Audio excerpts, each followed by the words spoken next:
Olá pessoal, sejam todos bem-vindos. Nesse vídeo nós vamos fazer a análise aqui dos demonstrativos financeiros da Metalfrio, começando pelo balanço patrimonial, DRE e o fluxo de caixa. O fluxo de caixa a gente vai dar uma olhada aqui mais por cima para verificar quais foram as origens de geração de caixa ou diminuição de caixa da empresa. Bom, começando aqui pelo balanço patrimonial, a gente consegue analisar aqui. O balanço patrimonial é dividido em três partes: ativo, passivo e patrimônio líquido. O ativo total são os bens e direitos que a empresa tem a receber, é o maior volume financeiro dos últimos trimestres. Mas, porém, nos últimos anos aí, a gente consegue analisar que teve um período que a empresa teve mais dívidas, ou seja, mais obrigações, mais passivos a pagar do que ativos. Ou seja, numa possível liquidação da empresa, a empresa não conseguiria, mesmo vendendo todos os seus ativos, gerando dinheiro através da venda dos seus ativos, ela não conseguiria liquidar as suas dívidas. Isso até por uma situação operacional da empresa, uma situação um pouquinho preocupante, porque a empresa tem mais dívidas, as operações da empresa não estão sendo o suficiente para gerar ativos para poder cobrir as suas obrigações. Mudou esse cenário aqui em 2023, no começo de 2023 aqui, possivelmente aqui pelo um aumento de capital. A empresa aí teve uma aplicação de capital para aumentar os seus ativos, assim cobrindo os seus passivos, mas não foi através das suas operações. Bom, a gente tem aqui o ativo circulante, ou seja, um subgrupo dentro do ativo total. Aqui são os bens e direitos que a empresa tem a receber no curto prazo, na contabilidade aí são os próximos 12 meses. Eu captei aqui, peguei, separei as três principais contas, que é o caixa, contas a receber e o estoque. Hoje a empresa tem um alto volume de contas a receber, vem numa tendência de alta, a empresa vem numa tendência de crescimento de vendas, então vem aumentando aí o contas a receber da empresa. O estoque também, ela tem um volume alto de estoque, mas está numa tendência de baixa aqui, possivelmente aí pelo o alto giro da empresa, está aumentando a demanda. Então a empresa não está tendo um saldo alto de estoque. E a gente tem um caixa da empresa vem numa tendência de baixa. A empresa vem trabalhando seus estoques aí, o seu caixa. É difícil uma empresa que tem mais passivos do que ativos ter um volume alto de caixa. Então, vem no ativo aqui, ela tem um volume bem baixo em relação de dinheiro disponível. Então, quanto mais a empresa depende de empréstimos e financiamentos, dificilmente ela vai utilizar aqui o capital que ela tem em caixa. Bom, a gente tem um passivo, são as obrigações que ela tem a pagar. Aqui são fornecedores, folha salarial, impostos, empréstimos e financiamentos. Visando a questão de análise de fluxo de caixa, até a análise patrimonial e até da análise dos vencimentos da empresa, o ideal é que o maior volume do passivo da empresa esteja alocado a longo prazo. Não é o que está ocorrendo, o maior volume da dívida da empresa está a curto prazo, é uma situação um pouquinho complicada, porque assim a empresa não tem o tempo suficiente de girar suas operações, gerar caixa, trabalhar o dinheiro para poder honrar essas dívidas. Então, possivelmente a empresa ela vai se complicando,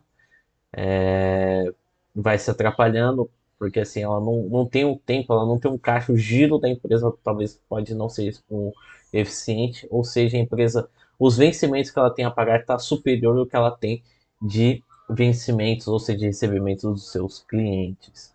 Empréstimos e financiamentos também estão um cenário bem parecido. O empréstimos e financiamentos é um subgrupo, são subcontas dentro do total do passivo. Eu gosto de analisar separadamente porque é um capital que a empresa capta no mercado através de bancos e financeiras, só que é um capital que tem custo, que são juros que acabam impactando aí o resultado da empresa. Bom, a gente consegue verificar também, para visando análise de giro e análise de fluxos de caixa, o maior volume que a empresa tem de dívida de pagamento de empréstimos e financiamentos está alocado a curto prazo, ou seja, são dívidas que a empresa tem a pagar aí, empréstimos e financiamentos tem a pagar aí nos próximos 12 meses. Então a empresa precisa trabalhar, gerar caixa para poder pagar esses empréstimos aí nos próximos 12 meses.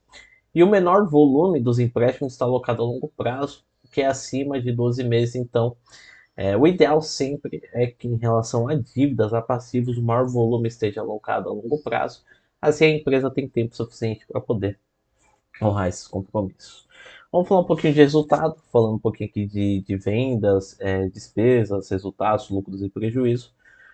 Em questão operacional de vendas, vem numa tendência de alta, vem crescendo período pós-período. Se a gente traçar uma linha aqui, está numa tendência de alta.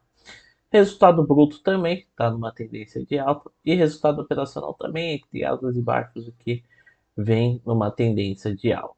O lucro e prejuízo do período, a gente pega todas as receitas, menos todas as despesas. A gente consegue analisar aqui, verificar se a empresa foi lucrativa ou não. O lucro e prejuízo não está tão legal assim, não está tão interessante. Alguns períodos de prejuízo, alguns períodos de lucro.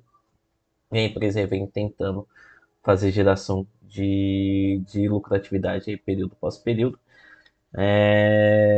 O ideal também sempre que a empresa gere lucros para o lucro e prejuízo da DRE, ela não é necessariamente geração de caixa. É um pouquinho complicado de explicar agora no vídeo, vou fazer um vídeo separado explicando sobre isso. Porque tem algumas despesas que tem aqui dentro do DRE que não é dispêndio de caixa, não é saída de caixa de fato. Por exemplo, depreciação. Então, para a gente fazer uma análise mais profunda, a gente utiliza o fluxo de caixa, que é a geração de caixa de fato.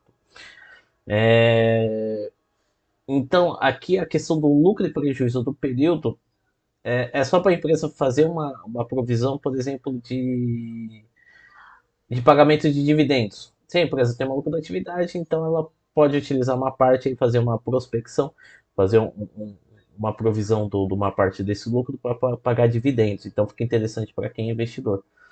Mas visando a questão operacional, isso não quer dizer que é geração de caixa ou perca de geração de caixa. Então a gente vai verificar a questão de dinheiro, de cash, de fato aqui no fluxo de caixa. O fluxo de caixa é dividido em três partes: caixa líquida de atividades operacionais, atividades de investimento e atividades de financiamento. Atividades operacionais, ou seja, são a geração de caixa através da geração ou saída de caixa das operações da empresa. Pagamento de fornecedores, recebimentos de clientes, ou seja, o que faz, o que está ligado diretamente com a empresa. Então, para a questão de análise de fluxo de caixa, o ideal sempre é analisar se a empresa ela é lucrativa. Se a empresa ela é lucrativa, não. Se a empresa está gerando caixa através das suas operações. Em alguns casos fica negativo, ou seja, através das operações a empresa está perdendo mais dinheiro do que ganhando. Aqui no caso da Metal Frio, ela está ganhando mais dinheiro em 2024. Só no ano de 2022 é que ela perdeu muito dinheiro. Em 2023 ela ganhou caixa. Em 2024 também ela ganhou caixa. Então, através das suas operações, principais atividades operacionais, está gerando dinheiro para a empresa. Atividades de financiamento, atividades de investimentos, perdão. Aí entra a questão de compras de outras empresas, compras de ativo imobilizado, ou seja, são investimentos visando aí a continuação da empresa. Ou até investimento em outras empresas aí, às vezes a empresa está investindo, comprando outras empresas, ela entra aqui nas atividades de investimento, é a questão também de compra de intangível também, e a questão também do ativo imobilizado também entra aqui dentro da empresa, compra de imóveis, compra de maquinários, compra de terrenos, prédios, etc. Elas entram aqui também na parte de investimento, então geralmente isso aqui realmente ele fica negativo porque a empresa está investindo, está tirando dinheiro do caixa, então é saída de caixa, então geralmente essa linha aqui está em negativo. Já a questão de financiamento envolve mais entradas de dinheiro através de empréstimos e financiamentos, e saída também que é a amortização dos empréstimos e financiamentos, ou seja, o pagamento dos empréstimos e financiamentos. E também captação de capital através de aplicação dos sócios e acionistas da empresa. Entra aqui na atividade de financiamento, não está ligado com a principal atividade da empresa.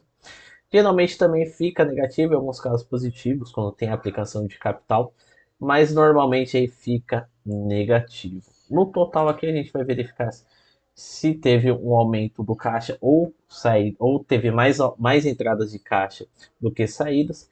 Vamos verificar se isso daqui foi positivo, 135.258 menos 127, 784, menos 67,059 igual soma. Vamos jogar isso em real. A gente já viu que ficou negativo, então teve mais saída de dinheiro, 59 milhões aí, 59 milhões e meio, teve mais saída de caixa.